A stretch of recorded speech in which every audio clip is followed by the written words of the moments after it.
अस्सलामु अलैकुम वरहमतुल्लाहि वबरकातुहू नहमदुहू व नुसल्ली अला रसूलिहिल करीम अम्मा बाद। हमारा मौजू जादू की तारीफ के ऊपर चल रहा है। जादू किसे कहते हैं, इसके बारे में कुरान हदीस के क्या इरशादात हैं, अल्लाह ताला की क्या अहकामात हैं, नबी करीम सल्लल्लाहु अलैहि वसल्लम के क्या इरशादात हैं। तो एक अहम चीज़ याद रखिएगा, अल्लाह ताला के नबी सल्लल्लाहु अलैहि वसल्लम की हदीस है। अल्लाह के नबी ने 7 चीज़ों को मुहलिक करार देते हुए फरमाया, 7 अकबरुल कबायर, 7 बड़े बड़े गुनाह, उनमें से एक सबसे बड़ा गुनाह अल्लाह के नबी करीम सल्लल्लाहु अलैहि वसल्लम ने फरमाया, सबसे पहला गुनाह अल्लाह ताला की ज़ात के साथ शिरक करना, अल्लाह ताला की ज़ात के साथ किसी को शरीक ठहराना, अल्लाह के अलावा किसी को समझना कि वो खालिक मालिक या राज़िक है, यही शिरक नहीं होता। अल्लाह ताला की ज़ात के अलावा किसी और को हाजत रवा मुश्किल कुशा समझना, ये समझना कि अल्लाह ताला तो मालिक कायनात है, अल्लाह ताला तो रब्बुल इज़्ज़त है, वहदहू ला शरीक है, मगर अल्लाह ताला के अहकामात के साथ कुछ लोग और भी हैं जो कि अल्लाह ताला की सिफात के अंदर कुछ ना कुछ काम करते हैं, कुछ ना कुछ उनका हिस्सा मौजूद है। जैसे लोग बात समझते हैं कि अल्लाह ताला तो देता है, मगर हमारे जो बुजुर्ग हैं, हमारे जो औलिया कराम हैं, ये भी अल्लाह ताला की ज़ात से लेकर हमें देते हैं। ये भी शिरक की अक़साम में से एक किस्म है। तो इसलिए इन सब बातों से, इन सब चीज़ों से परहेज करें। उसके बाद दूसरी चीज़ जादू करना, जो 7 बड़े बड़े गुनाह अकबरुल कबायर, जिनसे इंसान तबाह हो जाता है, इंसान हलाकत में आ जाता है, उसमें से दूसरा गुनाह जादू करना है।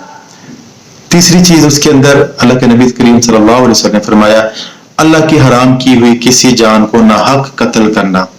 उसके बाद चौथा गुनाह सूदखोरी है। इसी तरह 5वां गुनाह यतीमों का माल खाना है। 6ठा गुनाह कुफार के मुकाबले में पीठ फेर कर वापस भागना है। और इसी तरह 7वां गुनाह पाक दामन और नेक औरतों के ऊपर तोहमत लगाना। ये 7 बड़े बड़े गुनाह जो है अल्लाह ताला के नबी करीम सल्लल्लाहु अलैहि वसल्लम ने बताए हैं, मैंने आपको उनका जिक्र कर दिया है। एक चीज याद रखिएगा, जादू शैतान की इबादत है। तो जादूगर उस वक्त तक ना तो जादू कर सकता है और ना ही सीख सकता है जब तक वो शयातीन की इबादत ना करे, शैतानों की खिदमत ना कर ले और इन चीजों के साथ उनका तकर्रुब हासिल ना कर ले। और वो चाहते हैं तो उसके बाद वो अशिया सिखाते हैं, वो इल्म देते हैं। वो उनके चाहने से होता है सब कुछ ही।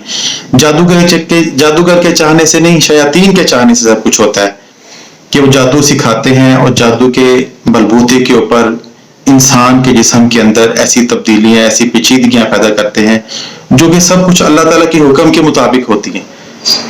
जादूगर ये समझ रहा होता है और शयातीन ये समझ रहे होते हैं कि ये सब कुछ हम कर रहे हैं, मगर वो बेसिकली अल्लाह रब्बुल इज़्ज़त के हुक्म के बगैर नहीं हो सकती। ये सबसे अहम चीज है। इसके ऊपर इंशाअल्लाह मैं आपको मुकम्मल एक वीडियो रिकॉर्ड करके आपको दूंगा कि सबसे अहम चीज है कि अल्लाह ताला के हुक्म के बगैर कोई चीज, कोई काम, कुछ नहीं हो सकता।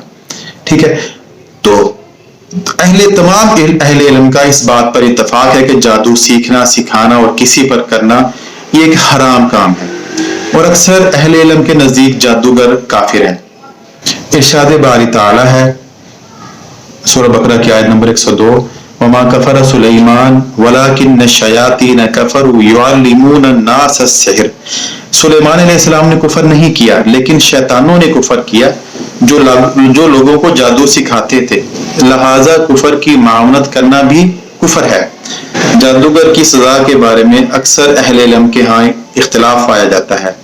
हनफिया इसे कत्ल करने की सजा के कायल हैं, जबकि हनाबला कहते हैं कि अगर इसके जादू से कोई आदमी कत्ल हो जाए तो उसको कत्ल किया जाएगा। मगर सबसे बड़ी बात है कि जादूगर जो है वो दायरे इस्लाम से खारिज हो जाता है। ये एक अहम चीज है, ज़हन में रखिएगा। जादू के जरिए मियाँ बीवी में जुदाई डाल दी जाती है। ये जादू करने वाला शैतान का बहुत ज्यादा कुर्ब हासिल कर लेता है, जो मियाँ और बीवी के दरमियान फसाद डलवाता है, लड़ाई झगड़ा डलवाता है। अल्लाह ताला इसी सूरह बकरा की आयत नंबर 102 में इरशाद फरमाते हैं, और वो दोनों हारूत और मारूत किसी को कुछ नहीं सिखाते थे जब तक ये ना कह देते कि हम तो तुम्हारे ऊपर आजमाइश हैं, तुम कुफर में ना पड़ो। गर्ज लोग उनसे ऐसा जादू सीखते जिससे मियाँ और बीवी में जुदाई डाल दें और अल्लाह के हुक्म के सिवा جادو سے وہ کسی کا کچھ نہیں بگاڑ سکتے تھے، اور کچھ ایسے منتر سیکھتے جو ان کو نقصان ہی پہنچاتے تھے اور فائدہ کچھ نہیں دیتے تھے، اور وہ جانتے تھے کہ جو شخص ایسی چیزوں یعنی سحر اور منتر وغیرہ میں مبتلا ہو اور اس کا خریدار ہو، اس کا آخرت میں کوئی حصہ نہیں۔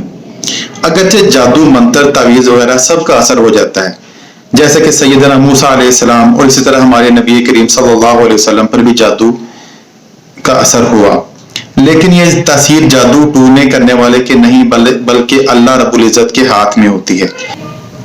یہ بالکل ایسے ہی ہے جیسے کسی کے ہاتھ میں آلہ قتل ہو، جیسے آج کل اس وقت کے دور میں تو چھری ہوتی تھی، آج کل گن ہوگی یا پسٹل ہو، اس کی مثال اس طرح دیتے ہیں، لیکن اس کا اثر بھی اللہ رب العزت کی اجازت کے بغیر نہیں ہوتا۔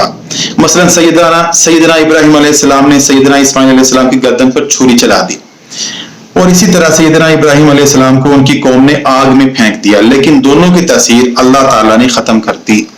یہ جادو نہیں ہے، مگر ایک مثال دی ہے کہ جو بھی ہوتا ہے اللہ رب العزت کے حکم کے بغیر کچھ نہیں ہو سکتا۔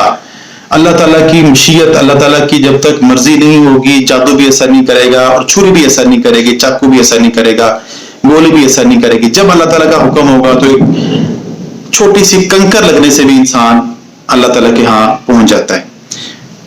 فرمان باری تعالیٰ ہے وَمَا هُمْ بِضَارِّينَ بِهِ مِنْ أَحَدٍ إِلَّا بِإِذْنِ اللَّهِ، کہ وہ جادوگر جادو کے ساتھ کسی کو بھی اللہ کی اجازت کے بغیر نقصان نہیں پہنچا سکتے۔ یہ انتہائی اہم چیز ہے۔ اللہ تعالیٰ قرآن پاک میں فرماتے ہیں کہ وہ جادوگر جادو کے ساتھ کسی کو بھی اللہ کی اجازت کے بغیر نقصان نہیں پہنچا سکتے۔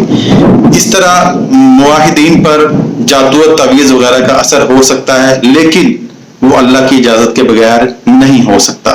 یہ بات اہم ذہن میں رکھیے گا۔ انشاءاللہ تعالیٰ اگلی ویڈیو میں آپ کو جادو کی علامات کے بارے میں آگاہ کیا جائے گا کہ جادو کی کیا کیا علامات ہیں، کس طرح جادو، کن کن حالتوں میں جادو کا اثر انسان کی زندگی پر ہو سکتا ہے۔ تو اللہ تعالیٰ سے دعا ہے اللہ تعالیٰ ہم سب کو محفوظ رکھے، اللہ تعالیٰ ہم سب کو اپنی عافیت میں رکھے، اپنی پناہ میں رکھے، اللہ تعالیٰ تمام بیماروں کو صحت کاملہ عاجلہ عطا فرمائے۔ اگلی ویڈیو تک کے لیے اجازت دیجیے۔ ہمارے اس چینل کو لائک اور سبسکرائب کیجیے گا، شیئر بھی کریں۔ السلام علیکم ورحمۃ اللہ وبرکاتہ۔